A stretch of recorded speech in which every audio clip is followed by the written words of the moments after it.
What is up, everybody? Welcome into another episode of Hoop State Hype with Miles Mastrocola. I'm Miles Mastrocola. Let's get right into it. For high school stuff, there isn't a ton going on. Obviously, we had the holiday weekend, so people were kind of hanging out on the down low. But Eric Vanderheiden did cut his list down to 10 schools. He's got Iowa, Wake Forest, Texas, Providence, Ole Miss, Maryland, Marquette, Louisville, Clemson, and Cincinnati. We're obviously very happy for a kid like him that, you know, he was relatively unknown on the national recruiting scale around this time last year, and after a really strong junior year at Millbrook, a really big performance at the John Wall, and just, you know, he showed that, you know, if you're a 6'9" shooter, you're going to get good looks, and he's a top 100 kid in the country. So seeing what he's been able to do and where his recruitment has gone has been really, really interesting to keep track of.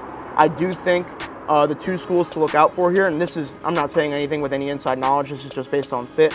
Louisville and Iowa are the two schools that make sense to me. He's kind of got that skilled Big Ten kind of game. And then at Louisville, I mean, with the way that they've been able to recruit the state of North Carolina over multiple classes now, you look back at the Nickelberry, Jalen Withers group, and then now with Bobby Pettiford and Elle Ellis, why not add to that with a kid like Eric Vanderheiden? So that was something to note of there. Moving on to college basketball, a couple of things.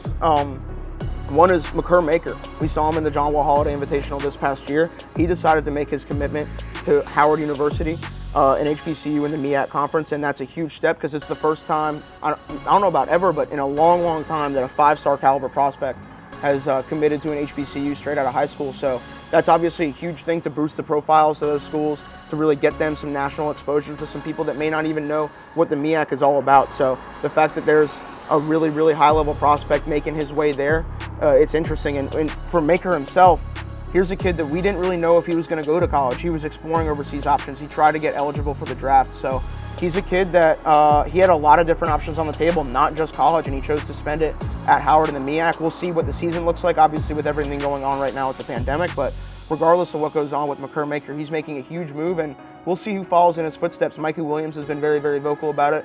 These HBCU programs are offering a lot of the upper-tier prospects in the country right now in hopes of possibly landing someone like a Makur Maker. So we'll see if he sets a trend or if it's a flash in a pan, but I think it's going to end up setting a trend for a lot of things moving forward. The other thing in college, Rasir Bolton, former Team Loaded Virginia guard, former Penn State point guard, announced actually why he ended up making the move from Iowa State to Penn State, and it was actually due to some comments and just some general behavior by Coach Pat Chambers. He used the term, or the phrase, noose around the neck, and it's kind of hard to make any excuse for using those terms, and especially the fact that he didn't immediately apologize for that, and really didn't apologize when internal pressure was brought from not only Rasir and his family, but the athletic department included in that. So it's kind of a strange situation. He released a statement apologizing today, but regardless, it's not things you want to see, and unfortunately it's stuff that happens all the time with coaches abusing their power and thinking they can get away with stuff that they can't, whether it's racial or not. In this case it was, and it was really, really sad to see someone go through that. Luckily, Rasir bounced back. He had a really good year at Iowa State this past season and is poised to have another good season as well. So Rasir, stay strong through this tough time. We at the Hoop State Network here support you, and we wish you the best of luck at Iowa State. For Pat Chambers, like, dude, like, get it together. Like, I don't really know what to tell you. I don't know if that's a fireable offense. It's not really for me to decide, but at the end of the day, you're tasked with leading a program, and doing that kind of stuff is not leading it in the right direction. For the NBA, obviously, they're still kind of making their preparations to get through the bubble. 4 teams actually shut down their facilities due to positive COVID-19 tests. Those are the LA Clippers, the Miami Heat, the Milwaukee Bucks, and the Sacramento Kings. It's undisclosed at this time who tested positive for COVID, but regardless, as teams kind of try to make their way into the bubble over this next week or so, those facilities have been shut down. I don't think they intend to reopen after these teams make their move to the bubble, and we'll see what happens. Obviously, there's a lot of speculation about if the NBA can pull this off. If they find a way to, it will be an absolutely unbelievable thing.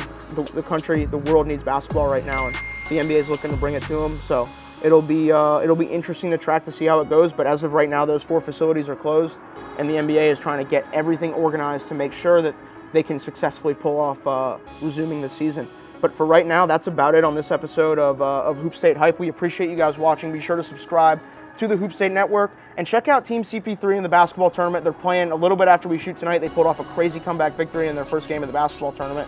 So they play tonight a little after we shoot this. The result will be out by the time this is up, so keep track of them. We wish you guys the best of luck. We'll see y'all soon.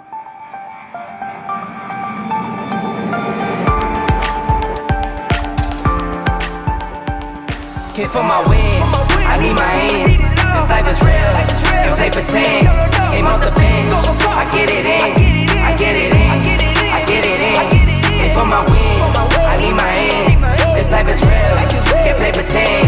Came off the bench, I get it in, I get it in, I get it in. I'm on my job, I get it done, but you should know that. Shine like a sun, a 101, you should know that. I get the front and in the back, you should know that. No need to stun, it's never cap, you should know that. All I know.